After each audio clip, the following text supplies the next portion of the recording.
she whispered. I am a woman. I can get away with anything. Nobody will believe you. I smiled. When my lawyer played the recording of that sentence in court, her getaway turned into an emergency settlement offer. I, 34 male, just won a lawsuit that nobody thought I could win. Not because the facts weren't on my side, but because everyone said she'd play the victim and walk away clean. 3 years ago, I started a small marketing consultancy with my business partner Valerie, 31. We'd worked together at a larger firm, had complementary skills. I handled strategy and client relations, she handled creative and execution. 50-50 partnership, everything equal on paper. First year was great. We landed decent clients, made good money. Both quit our corporate jobs to go full-time. I put in my savings, about $40K. She put in $25K, but we agreed to still split 50-50 since she brought major client connections. Year 2, things started shifting. Valerie began treating the business like her personal piggy bank. Expensive client lunches that were really girls' nights. Office supplies that looked suspiciously like designer bags. Marketing research trips to Miami and Vegas. When I brought it up, she'd deflect. Stop micromanaging me, Leon. I bring in most of our clients anyway. True, her connections initially brought business, but I was the one maintaining relationships, delivering results, getting renewals. She'd charm them in, I'd keep them happy. 6 months ago, I discovered she'd been skimming.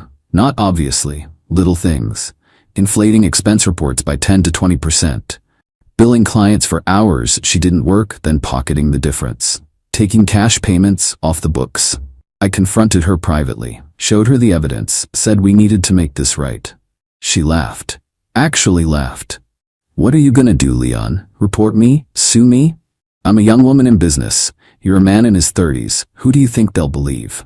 I stayed calm. Valerie, this is embezzlement. We need to fix this. Or what? You'll tell our clients their favorite account manager is a thief? Watch the business tank? You need me more than I need you. That night I went to Radio Shack, bought a small digital recorder, started keeping it in my pocket during every interaction. 2 weeks later, she got bolder. Withdrew $5K from the business account for emergency vendor payment.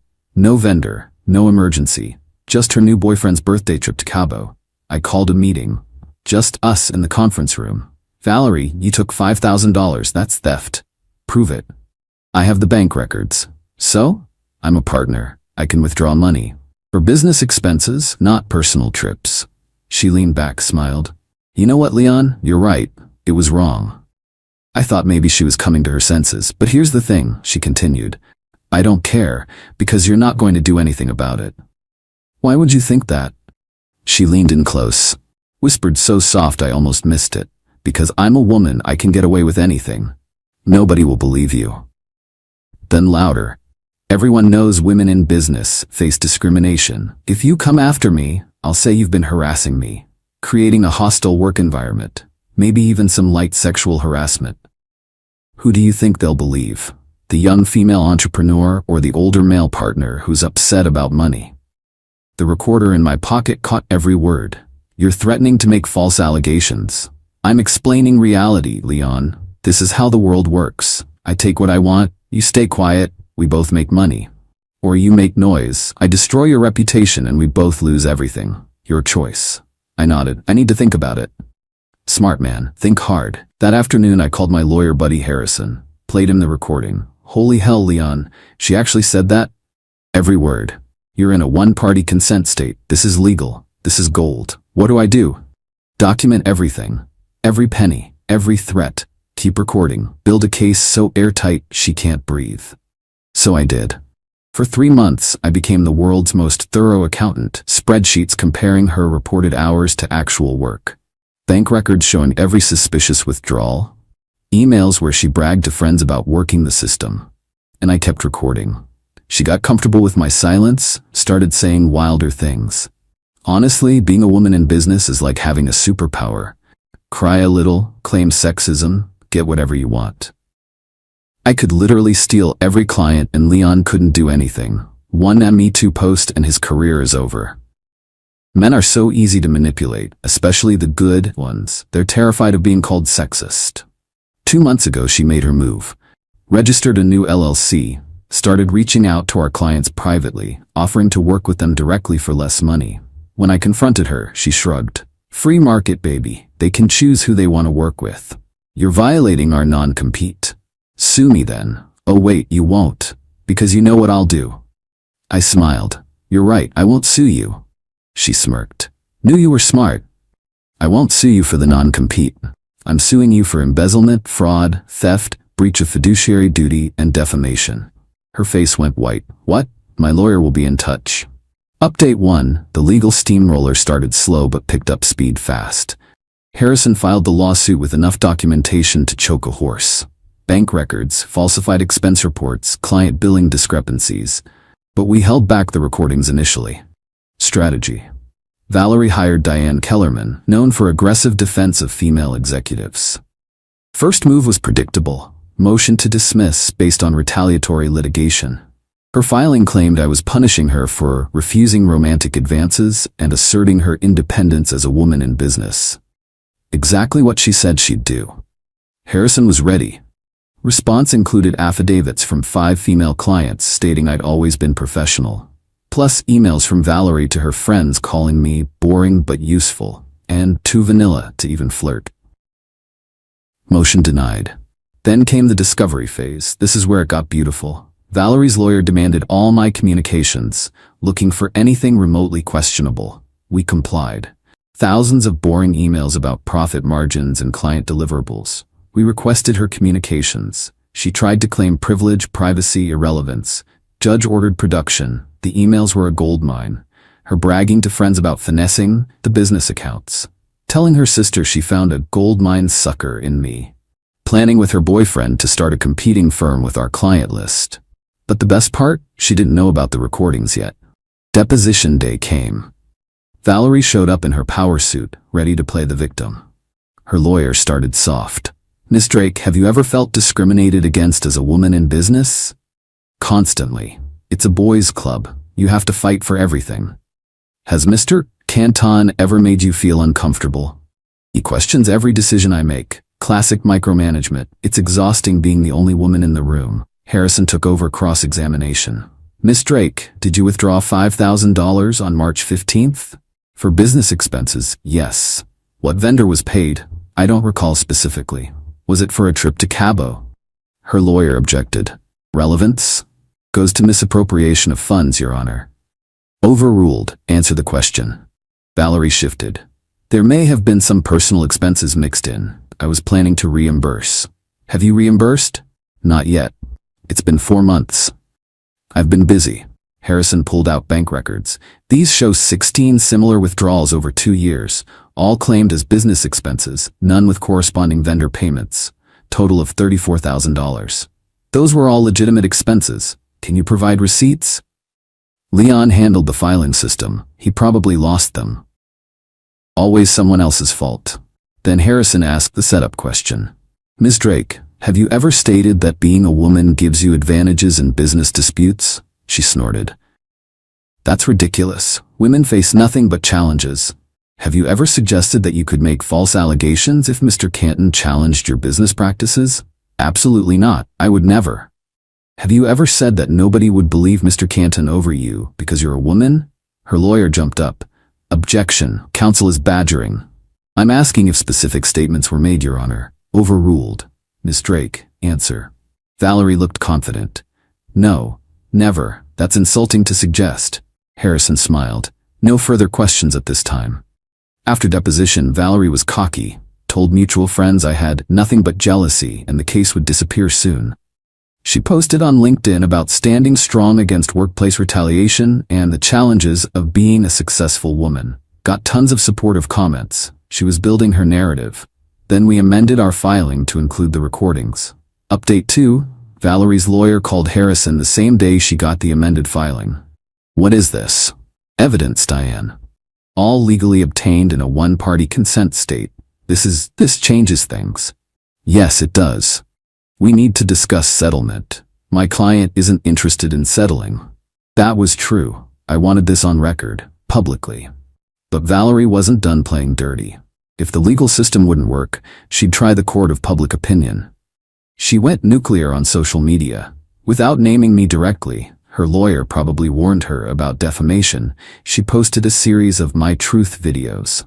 When you build something from nothing as a woman, there will always be men who try to tear you down. I'm being punished for being successful and refusing to be quiet. The old boys network doesn't like it when we don't play by their rules. The comments were brutal.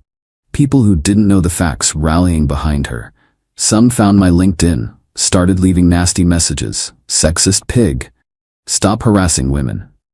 She deserves better than you. My business phone rang constantly. A few clients called, concerned about the controversy.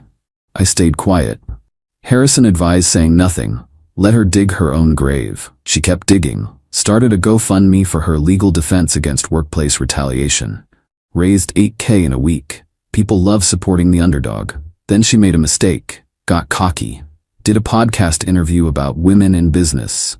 The host asked about her current situation. I can't go into details, but I'm facing a lawsuit from a former business partner who couldn't handle my success. That must be so hard. It is. But you know what? I'm not worried. The truth always wins. And as a woman, I've learned to document everything. Every inappropriate comment, every microaggression. It's my insurance policy. Insurance policy? Well, let's just say if certain people push too hard, I have ways to push back. The #MeToo movement taught us to use our voices, and sometimes the threat of using that voice is enough. Are you saying you would make allegations? She laughed. I'm saying women have power now, and that scares some men. They should be scared. The podcast went live 2 days before our settlement conference. Harrison played it for the judge in chambers.